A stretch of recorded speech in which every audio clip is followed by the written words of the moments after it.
16岁中国高中生习得邱建良的绝活神龙摆尾，不仅用这一招在泰国踢断了对手的脖颈，还频频爆头，踢得日本选手头晕脑晃，当场骤吐脑震荡。连外国裁判都表示，这才是邱建良真正的接班人。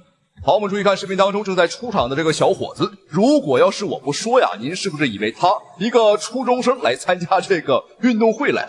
的确，这个小伙子的外貌和他的长相很容易让人误解，长得很稚嫩啊，因为他年仅16岁。大伙千万不要被他背心上的泰国国旗所误导，他常年在泰国训练啊，这只是他们的团队队服。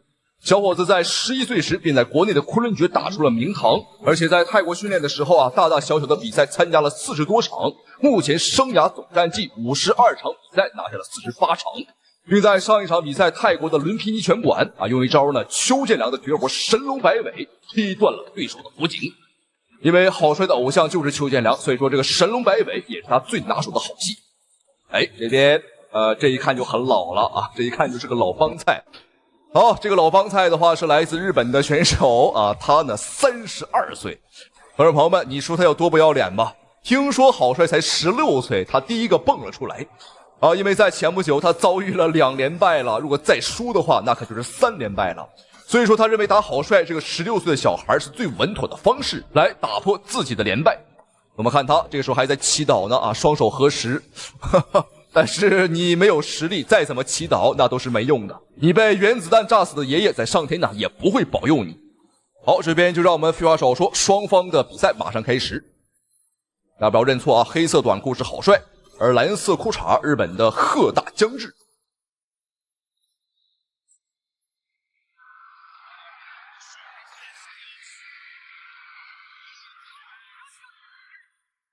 能感觉到一场中日对决，两人的火气很重啊！看来现在我们中国抗日啊，要从娃娃抓起了。郝帅就是那个娃娃。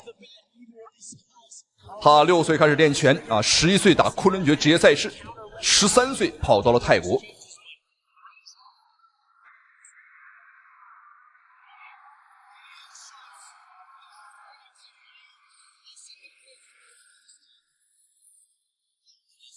我们看在内围战上，郝帅明显不占优势，想推开，但是日本选手呢非常的鸡贼，哇，这个家伙是死死的搂住了郝帅的脖子。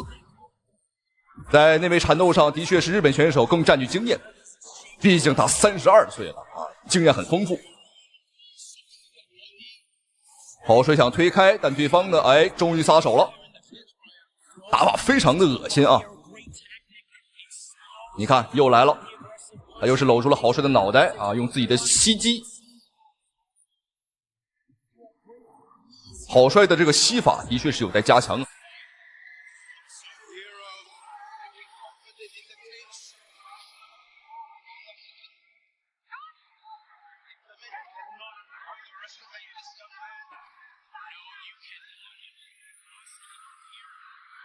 好漂亮，呵呵，这是一个大外翼啊，一个大分摔。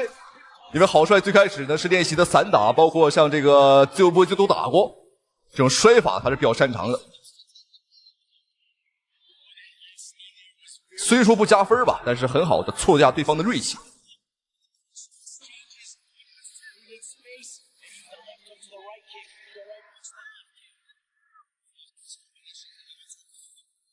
好漂亮，神龙摆尾，我们看有些晕了，连续的补刀。哎呦！但日本选手又来了，又是搂抱，这真是推都推不开呀！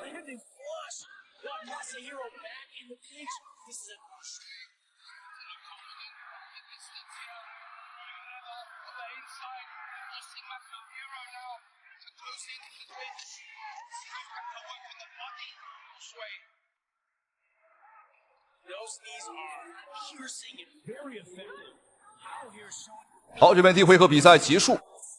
日本选手呢，怪不得他经历了2连败啊！就这种风格，这种单一的打法，他不输啊，就怪了。好，来看一下郝帅的这一神龙摆尾，哇，正中靶心。郝帅啊，的确是够帅啊！这郝帅特意把他的名字是印到了他的这个短裤上。哎呦，是踢到太阳穴了！而且我们也的确看到了邱建良的这个影子。好，这边双方第二回合比赛继续。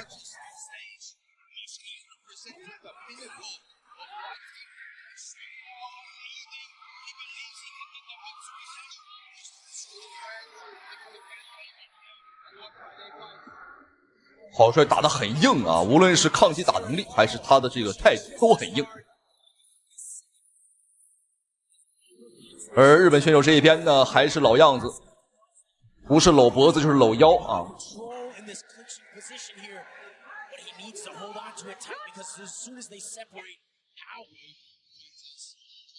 毕竟是差了12岁，而且郝帅呢，这个还未成年啊，发育还未完全，在抗衡的时候啊，这个力量是真是有点不如对手。漂亮，中段的啊一个神龙摆尾，踢对方的肚子。哇，这个抱拳拳，哇，看着都疼啊！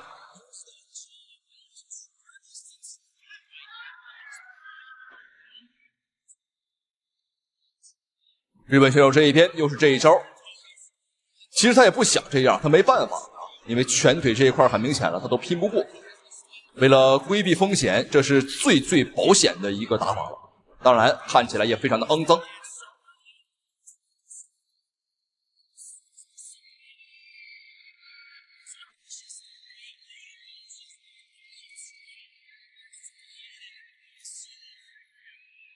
哎，我才注意到现场的裁判貌似并不是男裁判啊，这种情况很少见，是一个短发的女裁判。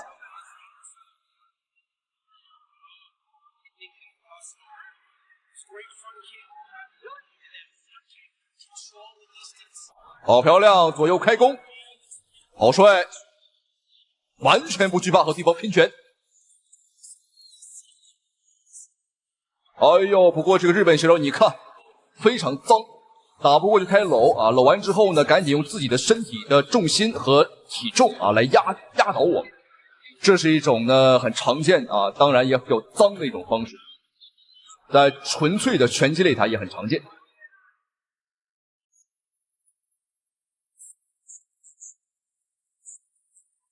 第二回合最后的10秒钟。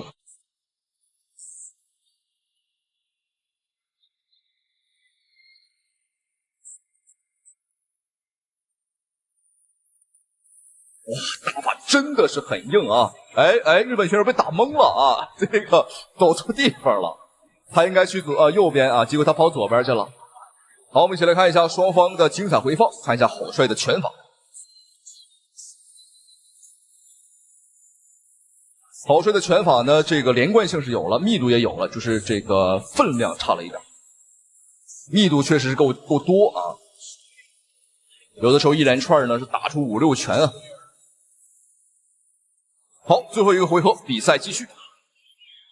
待会儿不要认错啊，黑色短裤中国小将郝帅，而蓝色裤衩来自日本的贺志江大。这场比赛，观众朋友们且看且珍惜吧，因为郝帅呢才16岁啊，未成年，所以说本场比赛在我们国内的话是没有进行转播。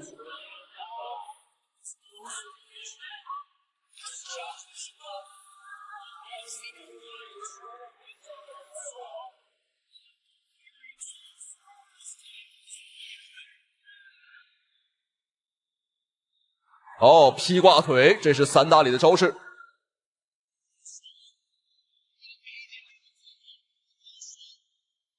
哦，这一下很漂亮啊，不过随着比赛深入，神龙摆尾的话速度有点跟不上了，但是招式角度都没问题。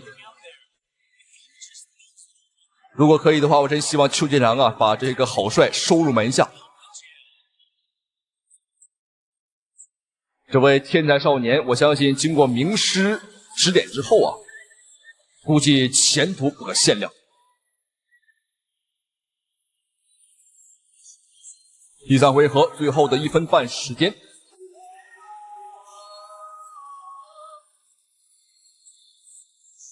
我觉得以徐去打泰拳还真不如打踢拳或者自由搏击，因为郝帅的这个缠斗能力啊，的确是不是那么的理想。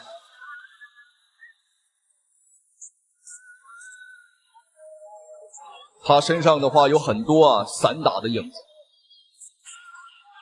你看这种高角度的侧踹，这个外国人是都不会的，尤其小日本最不会了，因为小日本腿短啊，这种招式不适合他们，他们比较适合这种顶膝。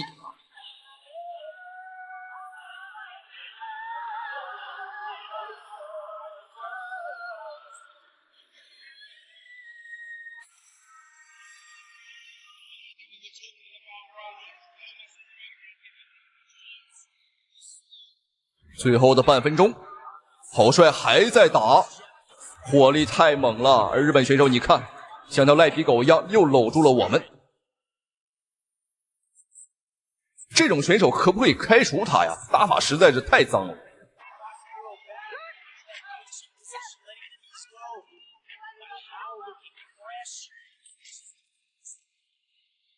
最后10秒钟。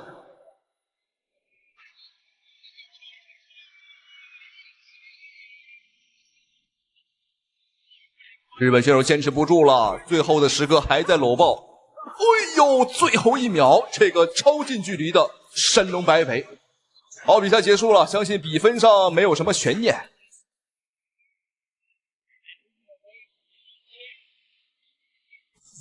那么恭喜郝帅拿下了这个日本选手，才16岁就养成了这个抗日的好习惯啊！我期待他将来有更多的比赛，有更多的抗日比赛。看到了吗？看到了吗？倒了！不要跟我讲你的什么战斗民族，我们中国人就是战斗民族，我在教他们怎么战斗。比赛现场到底发生了什么，让中国选手吕凯如此的愤怒？还不是因为外国选手狗眼看人低。哈萨克斯坦选手来中国踢馆嚣张跋扈，在对峙环节把拳头怼在了吕凯的脸上，随后的发言更是令无数中国人感到愤怒。中国的病夫给我听好了，我是哈萨克斯坦的勇士，明天上了擂台你会输得很难看。中国人只会当我的垫脚石，你绝不可能战胜我。但最令人感到气愤的是，比赛当天，吕凯用自己的拳头狠狠地教训了这个家伙，仅不到半个回合便结束了比赛。但是输不起的哈萨克斯坦冠军赛后故意找茬，要求和吕凯再打一场，而且还用外语辱骂吕凯。但是没有想到吕凯听懂了，当即霸气回怼。而且这个哈萨克斯坦冠军表示，他原本可以继续战斗，但裁判叫走了。但是我想说的是，难道非要打死你才算你输吗？但性格耿直的吕凯为了证明自己，打破质疑，还是选择了接下哈萨克斯坦团队的挑战。于是，在上一场比赛结束之后，在下一场比赛又迎来了一场和哈萨克斯坦选手的对决。好，我们注意看，现在向我们走来的便是我们中国的柔术暴君吕凯。作为我们中国男子选手的柔术天花板啊，他可以说地面水平相当之高了。在国际擂台征战多年，累积了不少的经验，而且还在世界上最大的综合格斗赛事 UFC 打过比赛。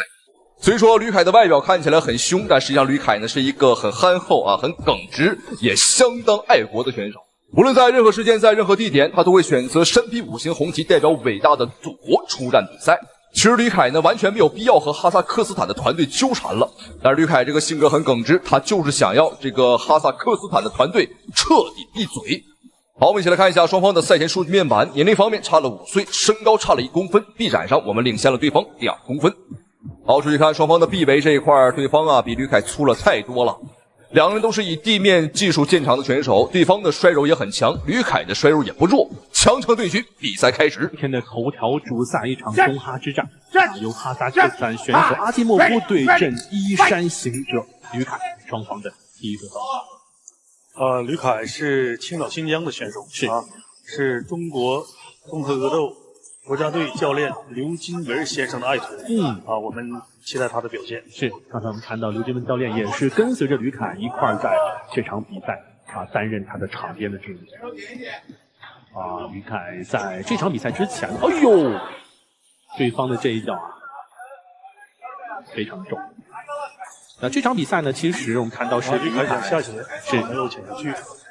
这场比赛是吕凯在轻量级的首秀因为之前他一直是在5量级，那么跟对手呢一起是在轻量级进行比赛跳。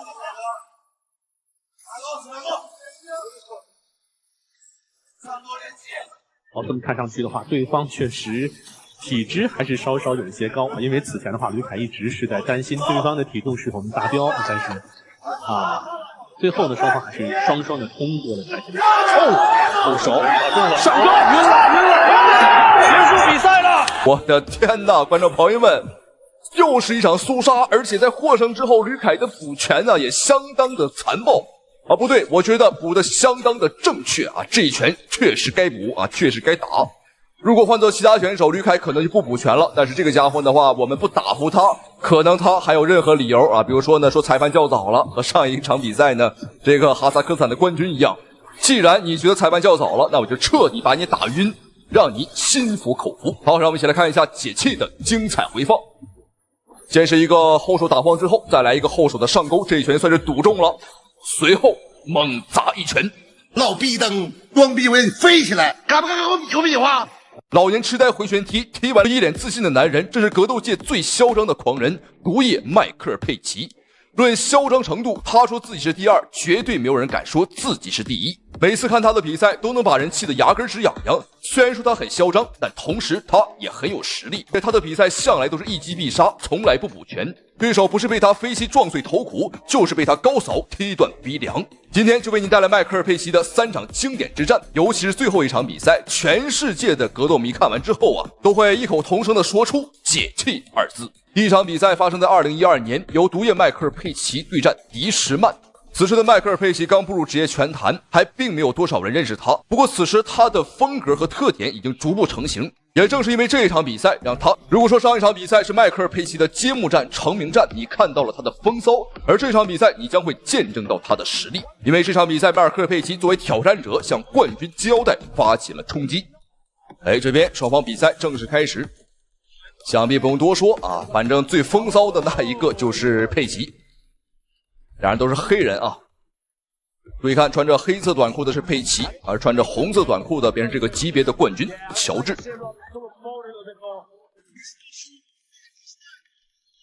虽然说是冠军挑战赛啊，但是佩奇呢依旧是继续着自己风骚的风格。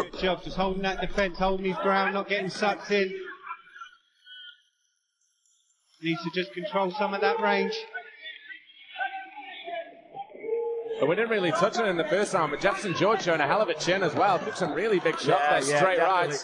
I think it's just a matter of who connects correctly first. Oh, that just missed.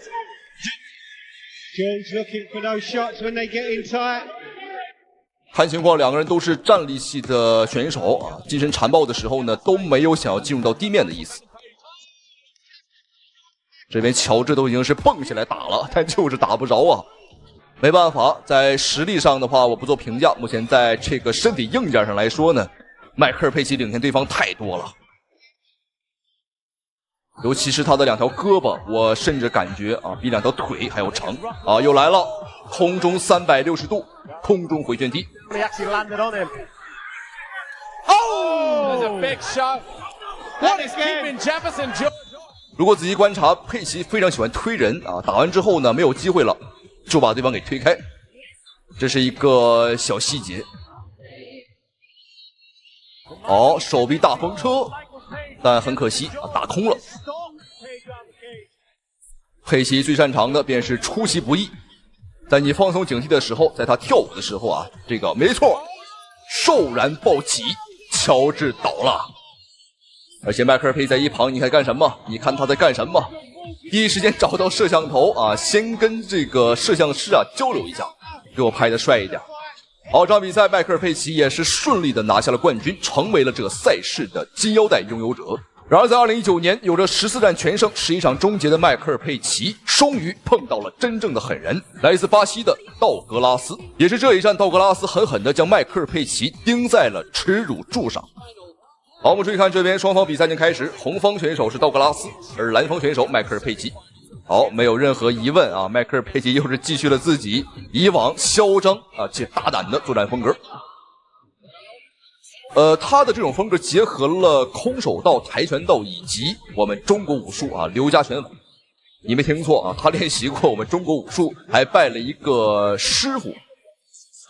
感兴趣的观众朋友可以搜索一下啊。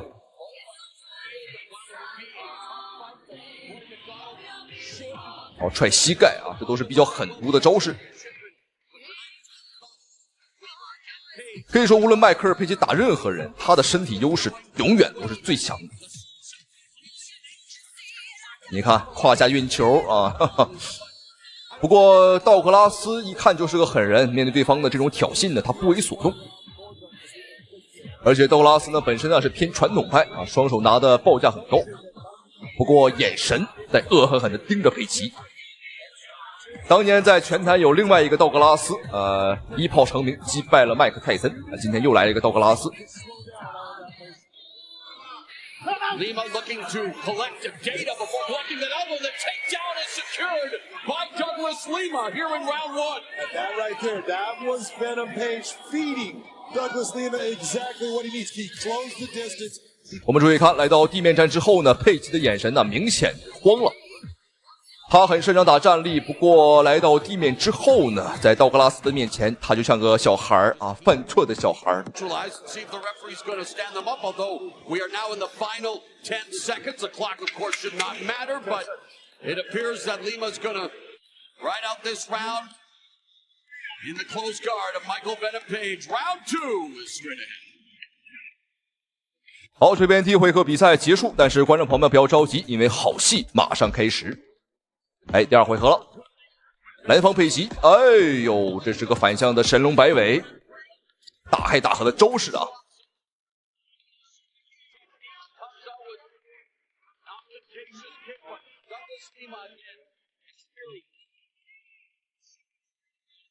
又是突射冷箭，道格拉斯明显是有一点点晕了，佩奇仿佛也嗅到了这一点，刚刚的飞膝没有中。Page needs to take advantage right now. Douglas is he's not quite at 100%. 哦，踢倒了，上勾拳补上，再补2拳，迈克尔佩奇倒了。我们看道格拉斯获胜之后的话是面无表情，不愧是巴西第一狠人，哇，完全没有表情，并没有说因为收拾了迈克尔佩奇之后呢感到开心呢，仿佛这一切他都认为是应该的，这是最恐怖的，冷静的可怕，像一个杀手。现场所有的观众无一不振臂高呼，都在庆祝这一刻。哎呀，这是什么造型啊？请别治啊！泰国拳王估计怎么也没有想到，仅仅10分钟的时间，他的脸就会发生翻天覆地的变化，脑袋直接肿了一大圈，双眼更是不用多说，肿得像核桃一样大小，根本看不清任何东西。难道这就是传说当中的中国速度吗？为何中国小伙下手会如此凶残？正是因为这个288胜的泰国铁头拳王太自以为是。在见到中国选手稚嫩的脸庞之后，他便口出狂言的表示，中国选手就是个没断奶的孩子，防守一下就是孙子，就算他输。但殊不知，他口中这个未断奶的孩子，正是中国咏春拳第23代的正派传承人魏子钦。虽然说魏子钦看起来骨瘦如柴，身形相当瘦弱，不过打起架来是相当的勇猛，是出了名的打架不要命。好，这边双方的比赛马上就要开始了，中泰大战。拳坛老炮大战中国拳坛新秀，新老对决，选手实力很强，比赛自然也相当精彩。好，很好辨认啊，我们注意看橘色短裤的瘦小伙便是魏子钦。有相当大一部分对手啊，看到魏子钦的身材之后和面庞之后的第一反应就是说呀，这家伙绝对是好欺负，又瘦又高啊，一看就不经打啊，排骨精嘛。但真正打起来的时候，他们就会发现呢，完全截然相反。瘦不代表不强，而我们再注意看黑色裤衩，没错，来自于泰国的百胜拳王288胜的佩查差，如此傲人的战绩让他平等看不起任何人，而且这个家伙是出了名的瞧不起我们中国功夫。赛前还称魏子钦呢就是个江湖骗子啊，他说根本不存在什么中国武术，也更不存在什么咏春拳法，只有泰拳啊才是世界第一。他太自信了，我觉得是时候啊给挫他一下。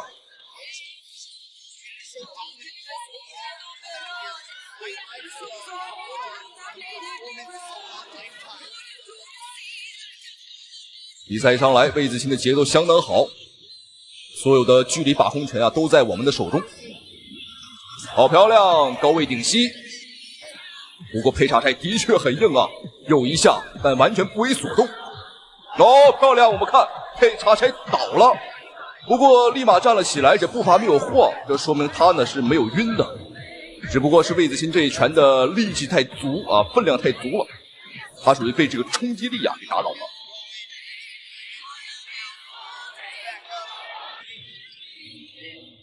魏子钦连续的攻势非常的凶，刚刚这一波连续命中对方至少有8拳以上啊！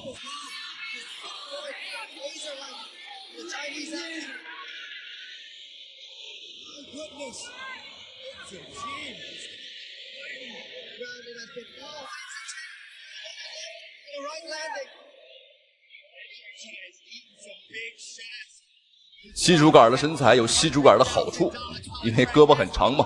我们看魏子钦的居高临下，打的佩查差呢是根本进不来，包括在步伐这一块也很灵活。哇，真是不退呀！你看这个佩查差，直愣愣的往前去跑。有一个高位顶膝，有命中，不过没什么效果。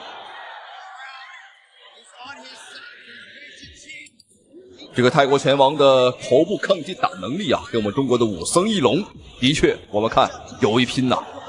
好，我们一起来看一下双方在第一回合的精彩回放。第一回合没悬念，魏子钦的出拳次数和有效命中数啊，至少是对方的3倍以上。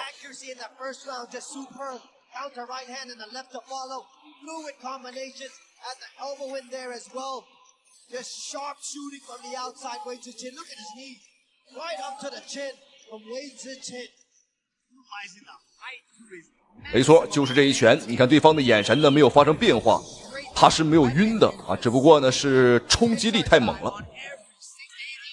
好，这边第2回合比赛继续。蓝方的瘦小伙便是咏春拳23代弟子魏子钦，而红方选手泰国百胜拳王佩查差。对方赛前表示防守一下就算孙子，因为他瞧不起眼前的小伙子啊，他认为这个小伙太年轻了，是个没断奶的小孩。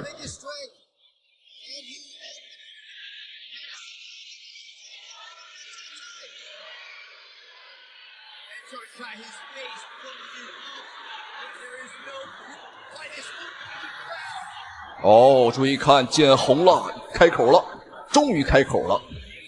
我还以为对方的脸是打不坏的呢，看来的话还是能打坏啊。不过出血是一回事啊，对方这个能不能扛下去是另一回事。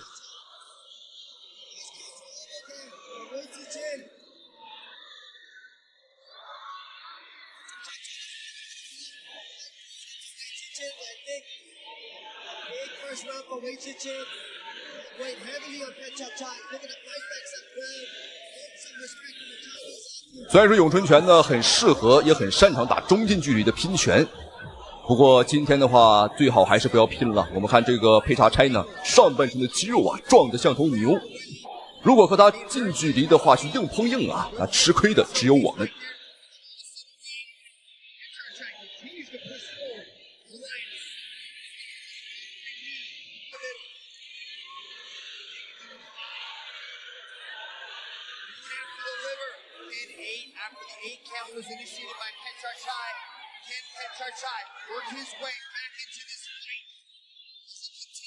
漂亮，连续前手命中。咏春拳法招式小，速度快，进可攻，退可守。这场比赛魏子钦把咏春拳法发挥的是非常的完美。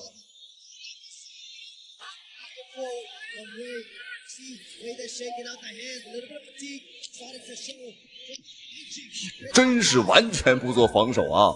说不防守就不防守，我敬他是条汉子。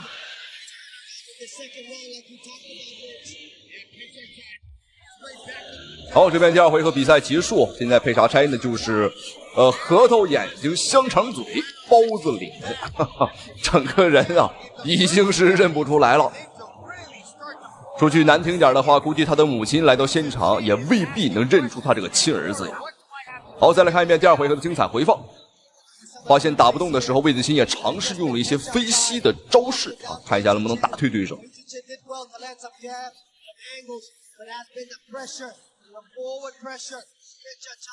这个泰国拳王就像一个这个机器人啊！比赛看到这儿，我真的很想看一下这个佩查差啊跟铁人罗唐如果打上一场会是怎样的场面。因为这个佩查差无论是长相、外在、气质、身材和罗唐真的是很像，尤其这个时候你看跟罗唐更像。好， Final One 最后一个回合，看一下双方的精彩表现。我们看啊，蓝方选手橘色小裤衩啊，来自我们中国咏春拳23代传人魏子钦，而黑色短裤288胜泰国铁头拳王，他说了啊，坚决不防守。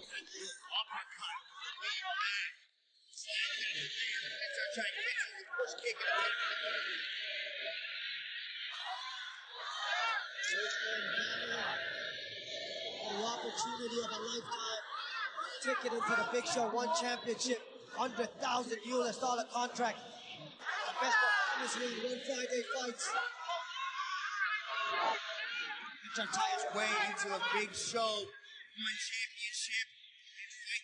魏子钦的双拳怎么说呢？就像2把外科手术刀啊！这场比赛给对方啊做了一个免费的整容手术，整容效果不错，和之前的话是完全啊2个人了。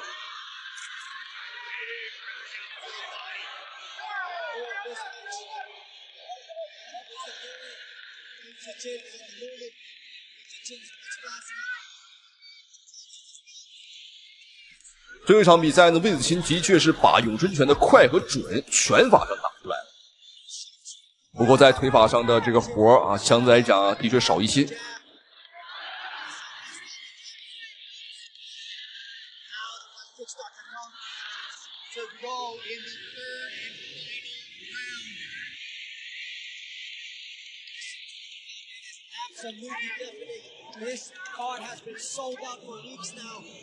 比赛最后的50秒钟马上结束，有些晃了。其实啊，你看这个佩查差呢，其实有点栽栽愣愣的感觉了。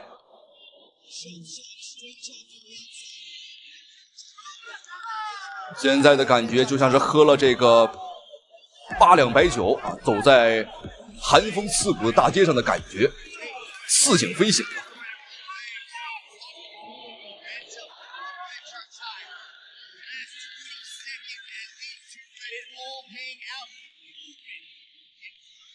魏子钦还在持续输出，管我叫小屁孩，说我是江湖骗子，那就让你看一看咏春拳法的厉害。好，比赛结束了，比赛终于结束了。魏子钦汗肯定是流了，不过血我们是一点没流啊。我们再来看佩查差这一边，无论是眼睛啊、鼻子还是嘴啊，和赛前呢是天差地别。不信的观众朋友们可以去视频往前拉一拉啊！视频一开始，你看这个佩查差的长什么样，现在你看一看，对比一下啊，这就是差距。咱们恭喜魏子钦点数一致判定战胜了佩查差，完成了胜利。同时们感谢屏幕前您的收看与支持，下期视频再见。